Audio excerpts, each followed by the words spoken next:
할렐루야. 우리 부활하신 우리 주님을 찬양합니다.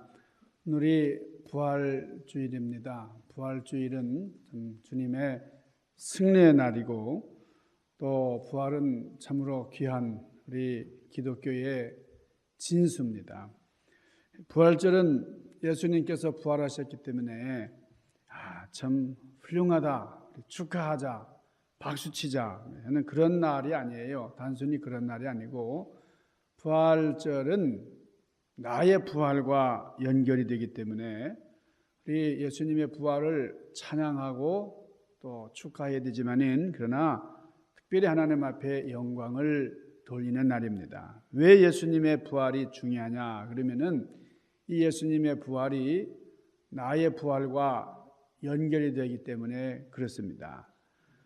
우리가 성찬식을 할 때는 기념합니다. 우리 예수님께서 이 일을 행하여 나를 기념하라 이렇게 말씀을 하셨죠.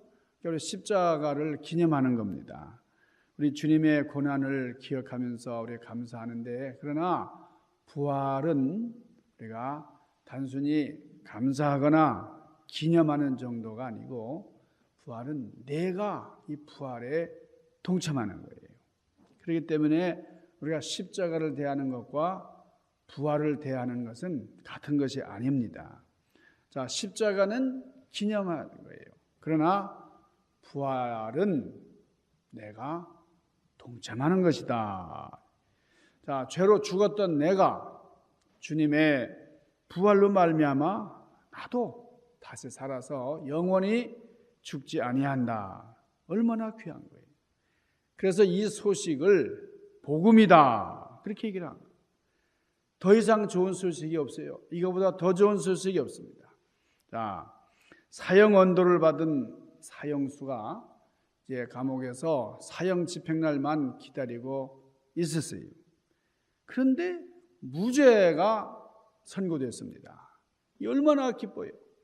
지금 당연히 죽을 줄만 알고 있었는데, 그런데 갑자기 무죄가 됐다.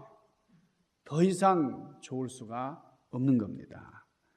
우리가 다 죽을 날만 기다리던 사람들인데 주님께서 내 죄를 다 사해 주셨기 때문에 우리는 의롭다함을 받았다 그랬습니다. 의롭다함을 받았다. 이게 무슨 말이에요?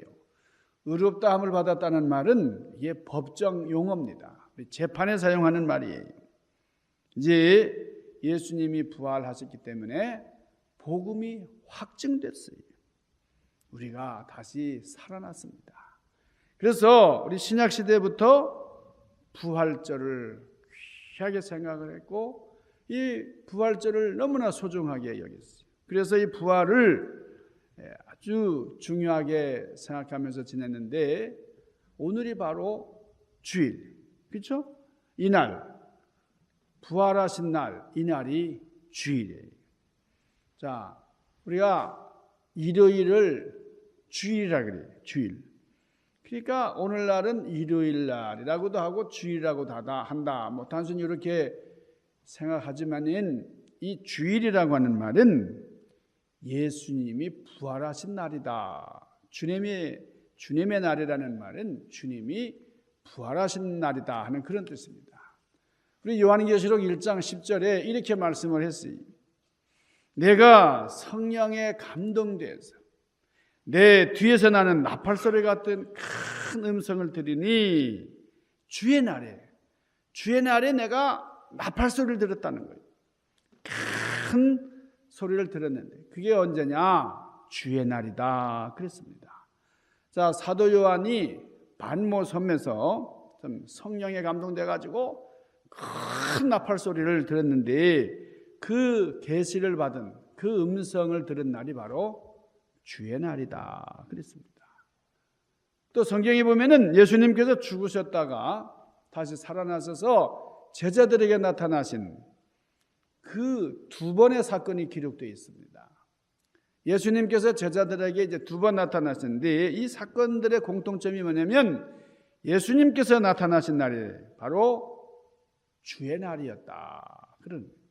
자, 마가복음 16장 9절에 보면 예수님께서 안식 후 첫날 이른 아침에 살아나신 후에 전에 7 귀신을 쫓아내 주신 막달라 마리에게 먼저 보이시니, 그렇게 말씀이 되어 있는데, 이 마가복음 16장 9절이라든지 또는 요한복음 20장 19절, 이날 곧 안식 후 첫날 저녁 때에 예수께서 오사 가운데 서서 가라사대 가운데 서서 이르시되 너희에게 평강이 있을지어다. 거기 보면 안식 후 첫날 주님께서 살아나셨다. 안식 후 첫날이 언제입니까? 바로 오늘. 주일이 바로 안식 후 첫날이에요. 사도행전 20장 7절 말씀에도 이렇게 설명을 합니다. 안식 후 첫날에 우리가 떡을 떼려고 모였더니 바울이 이튿날 떠나고자 하여 저희에게 강론할새 말을 밤중까지 계속하며, 그런데 이때도 안식 후 첫날에 그랬어요. 안식일 다음 날, 그날이 오늘, 이게 주일입니다. 자, 교인들이 언제 모이기 시작을 했느냐? 주님이 부활하신 안식 후 첫날 모였다는 거예요. 그러니까 부활이 너무나 기쁜 소식이기 때문에 안식일 다음 날, 주님이 부활하신 날 모이게 됐는데, 이건 일종의 차별 정책입니다. 유대교에 대한 기독교의 차별화 정책이다, 이렇게 말할 수 있어요.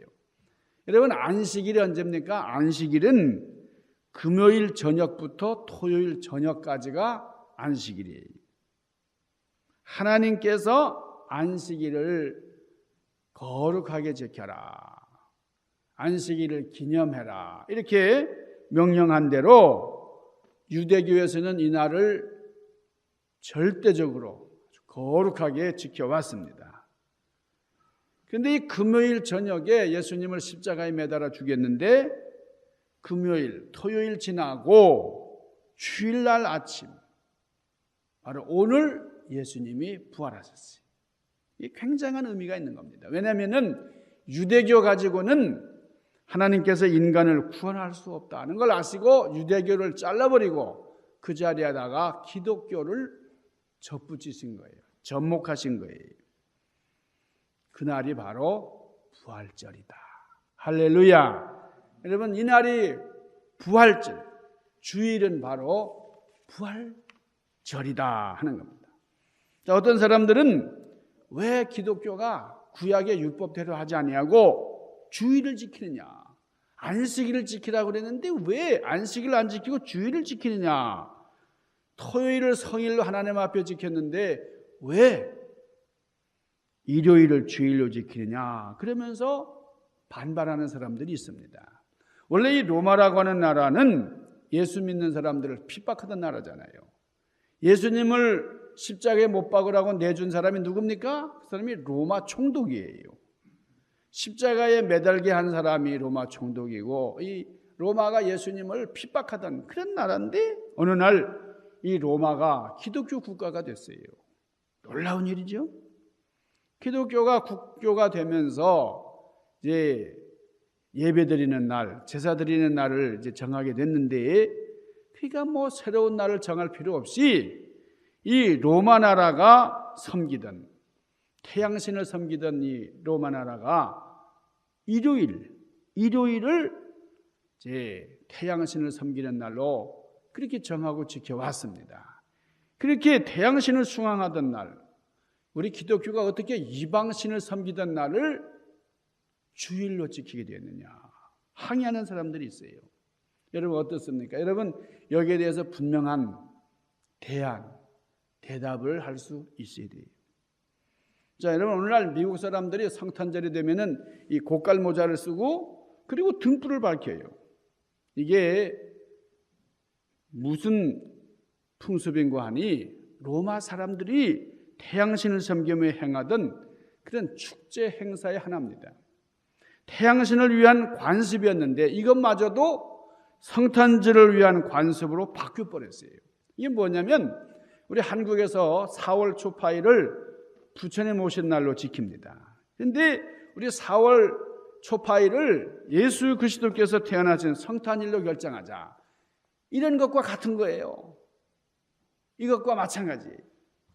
과연 우리네 문화 전통 가운데서 이런 일이 가능할까요?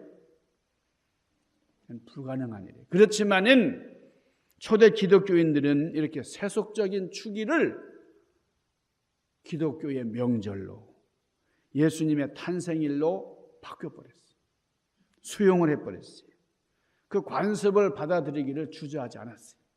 뿐 아니라 여러분, 교회 강대상에는 십자가가 붙어 있습니다. 교회 종탑에는 또 십자가가 당연히 매달려 있어요.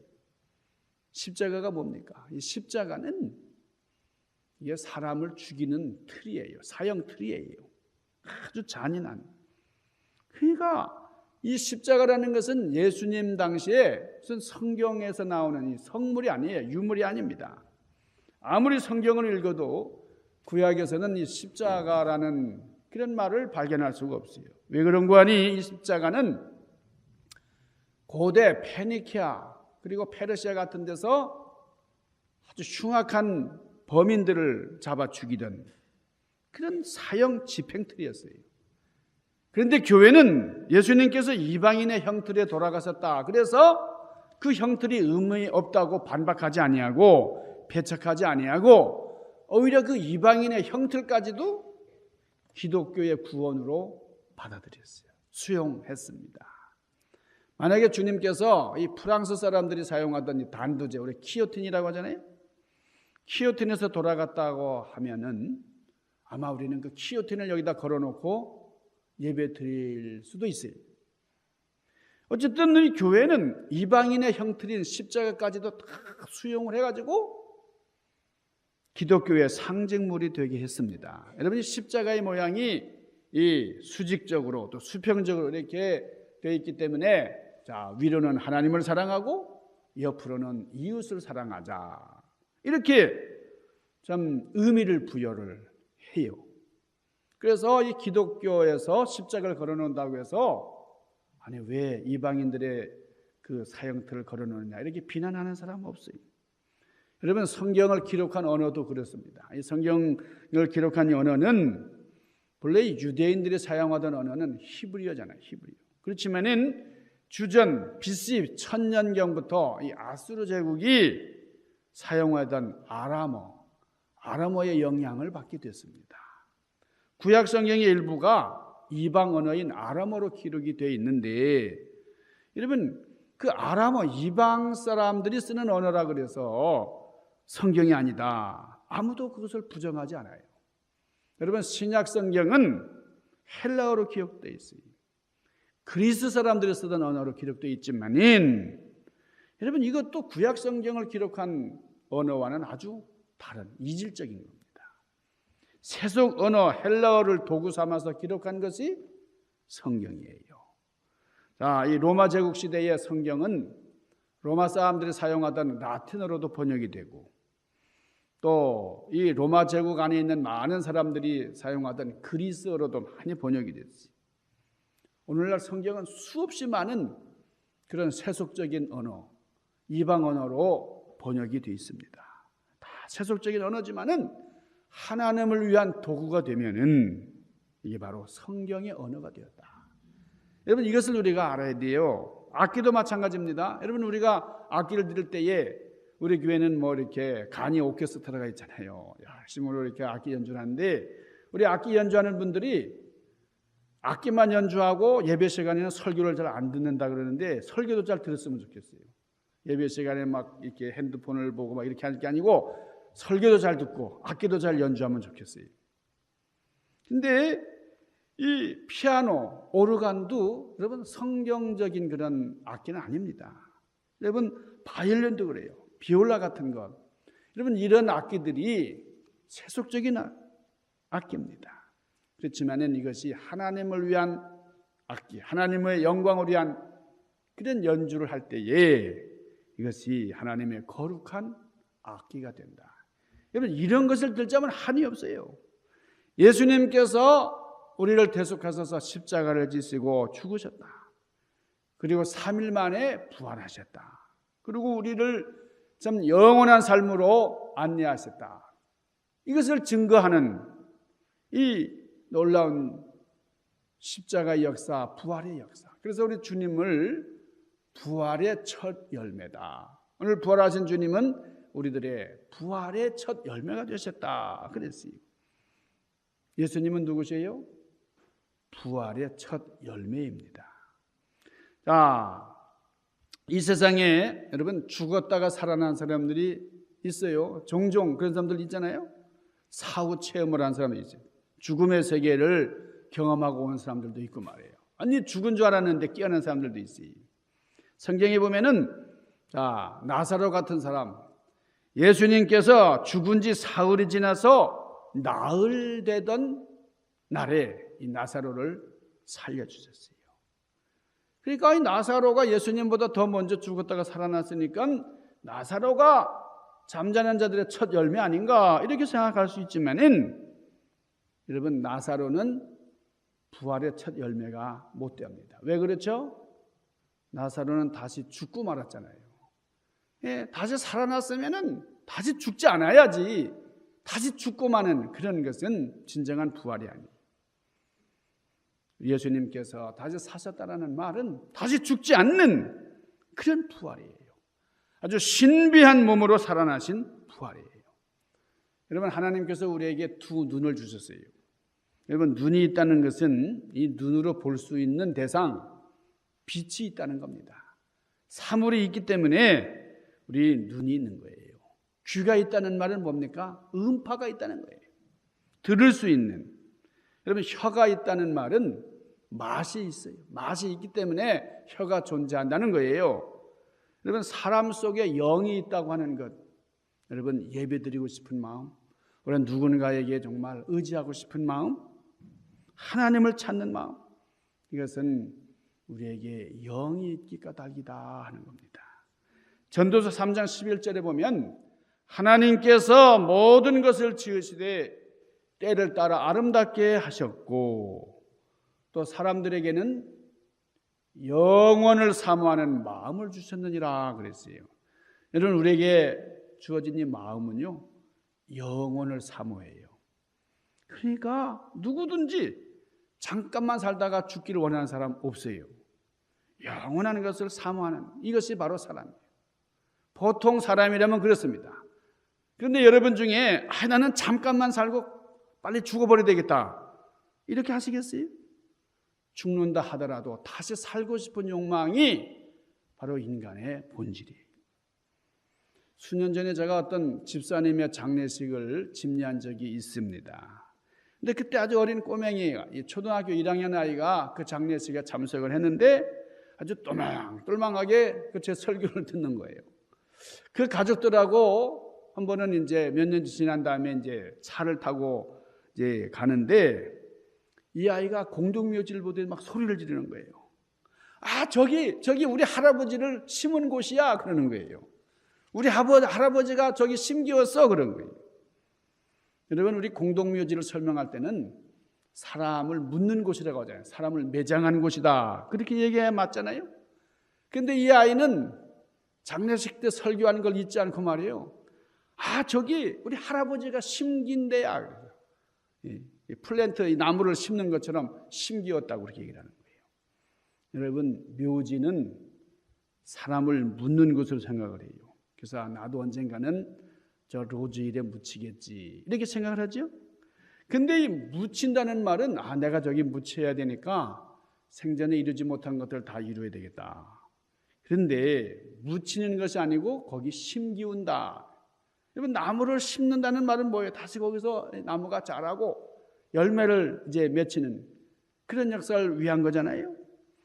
그러니까 내가 단순히 묻히는 것으로 끝나지 않고 심기운다 이렇게 생각하면 어떨까요? 내가 살고 죽는 데 대한 가치관이 완전히 달라질 수 있는 겁니다.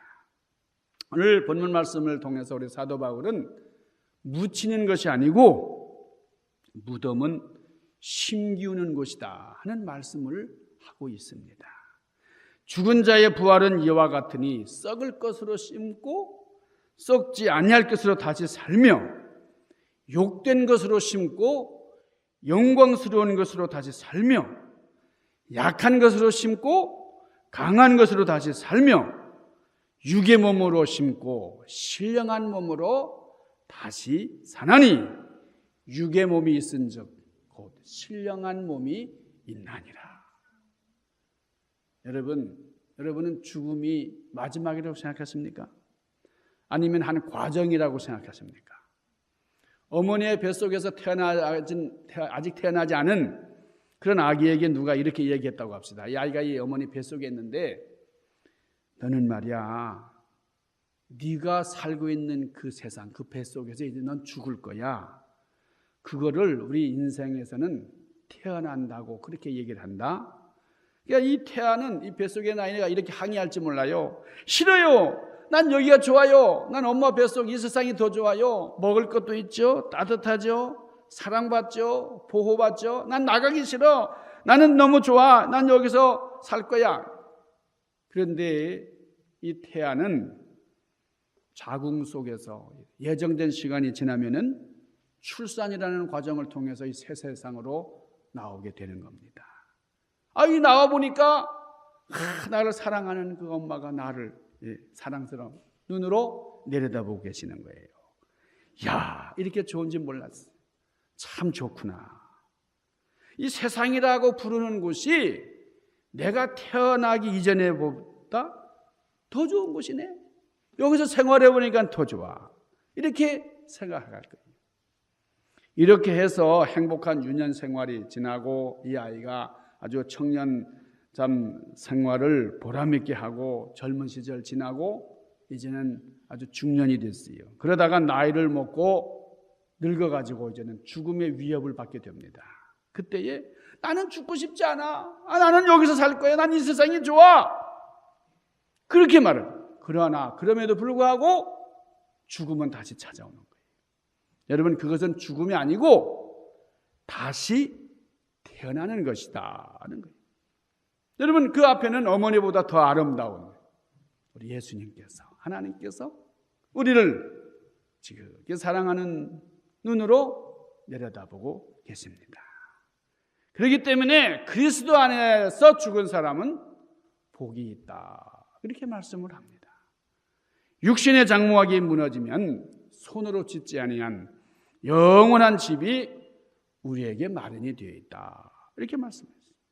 자, 사도 바울은 썩을 욕된 약한 육의 몸이지만은 그러나 죽음을 통해서 썩지 않을 영원한 신령한 아름다운 몸이 될 것이다, 이렇게 말씀을 합니다.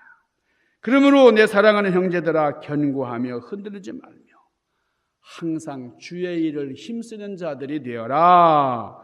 이는 너희 수고가 주 안에서 헛되지 않은 줄을 알미니라. 부활을 믿는 교우들에게 신령한 몸을 입기까지 육의 몸을 가지고 견고하게 흔들리지 말고 주의 일에 더욱 힘써라.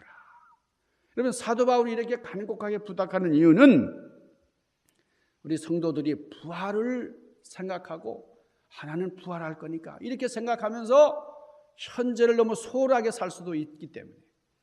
그러나 이 부활의 주인공들은 오늘을 충실하게 살아야 되는 거예요. 부활의 노래는 환상의 노래가 아니에요.